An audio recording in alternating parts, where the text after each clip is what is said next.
Hello दोस्तों, आज की आपकी कहानी है चालाक चोर और एक राजा की कहानी। धौलपुर गांव में एक चालाक चोर रहता था।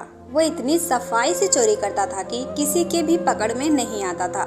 लोगों का मानना था कि वो किसी की आंख से काजल चोरी कर लेगा तो भी किसी को भनक नहीं लगेगी। गांव में चोरी करते करते अब उसे बोरियत होने लगी थी। वो दूसरे चोरों के बीच अपनी धाक जमाता चाहता था। उसने सोचा कि क्यों न राजधानी जाकर राजमहल में सेंध मारी जाए, इससे दूसरे चोरों के बीच उसका रुतबा बढ़ेगा। यह सोचकर वह राजधानी आ गया।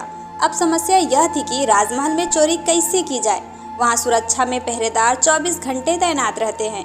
कई दिनों तक रेकी करने के बाद उसने ध्यान दिया कि महल के ऊपर जो घड़ी लगी है वह समय बताने के लिए हर घंटे बजती थी। चोर के दिमाग में एक विचार आया। चोर रात में कुछ लोहे के कीले और हथौड़ी लेकर राजमहल पहुंचा और जैसे ही घंटी बजती वह दीवार पर एक कील ठोक देता।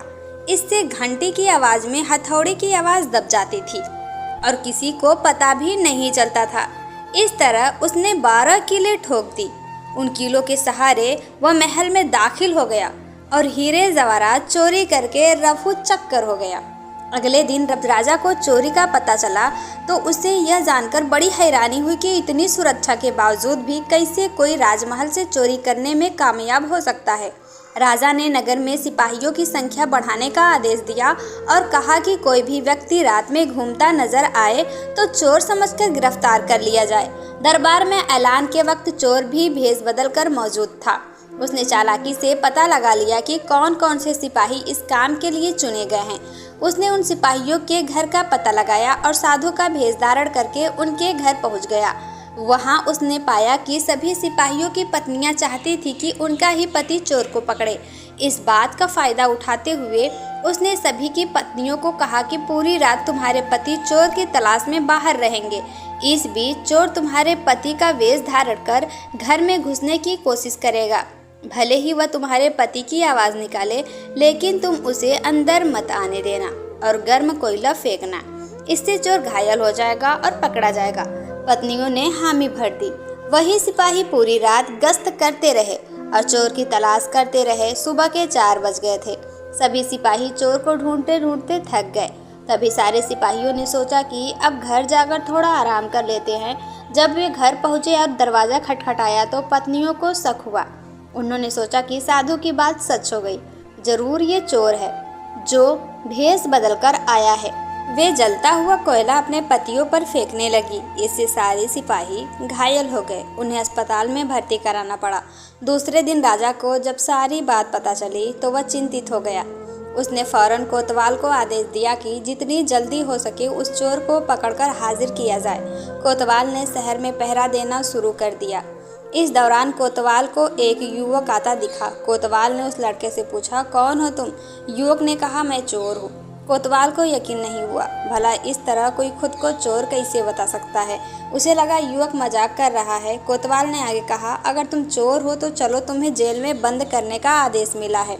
वह युवक तैयार हो गया। कोतवाल उसे लेकर एक कमरे में गया, जिसे देखकर चोर ने बोला कि कोतवाल साहब, इस जेल को तो कोई भी खोल सकता है। कोतवाल बोला, इसे खोला नहीं जा सकता। चोर बोला, आप अंदर आ जाइए, मैं बताता हूँ इसे कैसे खोल सकते हैं। कोतवाल मान गया और जैसे ही अंदर गया चोर ने दरवाज़ा बंद करके लॉक कर दिया और हंसते हुए बोला, मैंने पहले ही बोला था मैं चोर हूँ।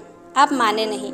कोतवाल पूरी रात जेल में बंद रहा। सुबह सिपाहियों की मदद से कोतवाल किसी तरह जेल से बाहर आया और राजा के पास पहुंचकर उसने सारी कहानी सुनाई। पूरी बात सुनकर राजा दंग रह गया। अब उसने खुद को चोर को पकड़ने का फैसला किया। रात होने पर राजा ने गश्त देना शुरू कर दिया। इस दौरान चोर ने साधु का भेष बनाया और एक पेड़ के नीचे थूनी जमाकर बैठ गया। गश्त के दौरान राजा इधर उधर के चक्कर काट रहा था। इस दौरान उसने पेड़ के नीचे साधु को बैठा देखा तो पूछा कि बाबा, इधर से किसी अजनबी इंसान को जाते देखा है क्या? साधु के भेष में बैठा चोर बोला कि मैं ध्यान में था, इसीलिए देख नहीं पाया।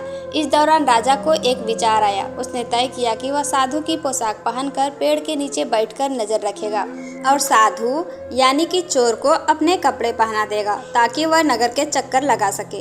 पहले तो चोर इस बात पर राजी नहीं हुआ, लेकिन काफी चर्चा के बाद वह राजा के कपड़े पहनने के लिए राजी हो गया। राजा साधु के भेष में पेड़ के नीचे बैठ गया। इस दौरान चोर ने राजा के कपड़े पहने, घोड़े पर बैठा और महल जाकर आराम से सो गया। जब पूरी रात गुजर गई, सुबह के 4 बजे के करीब राजा को लगा कि साधु तो अब तक लौटा नहीं और न ही कोई अजनबी इस रास्ते से गुजरा, तो उसने महल लौट जाने का फैसला किया। जब वो महल के फाटक के पास पहुंचा तो पहरेदारों ने सोचा कि राजा तो काफ़ी पहले महल आ चुके हैं, ये जरूर कोई बहरूपिया है। उन्होंने राजा को बहरूपिया समझकर जेल में डाल दिया। भोर होने पर एक संतरी ने राजा को पहचाना और जेल से बाहर निकाला। वह राजा के पैरों पर गिरकर माफ़ी मांगने लगा। राजा ने उसे माफ़ कर दिया। राजा ने महल पहुंचकर देखा कि चोर रात भर उसके बिस्तर पर सोया और उसी की पोशाक में फरार हो गया। अगले दिन राजा ने ऐलान किया कि अगर चोर उसके सामने आ जाएगा तो उसे बख्श दिया जाएगा, साथ ही उसे इनाम भी दिया जाएगा। चोर वहां मौजूद भीड़ से निकलकर बोला कि मैं ही चोर हूँ। सबूत के तौर पर उसने राजा को उसकी पोशाक दिखाई और चोरी का सारा सामान भी वापस कर दिया। राजा ने अपने वादे के मुताबिक चोर को माफ़ कर दिया। राजा ने भेंट में उसे एक गांव दिया, साथ ही वादा लिया कि भविष्य में वह कभी चोरी नहीं करेगा। इस तरह चतुराई के बल पर चोर ने खुद को साबित किया और खुशी खुशी जीवन यापन करने लगा। कहानी से आपकी यही शिक्षा मिलती है, अगर इंसान में बुद्धिमानी और समझदारी है तो वह विषम परिस्थितियों में भी खुद को साबित कर सकता है। उम्मीद करते हैं दोस्तों कि ये स्टोरीज आपको पसंद आई होगी। अगर पसंद आई है तो एक लाइक और एक सब्सक्राइब जरूर करें। Thank you.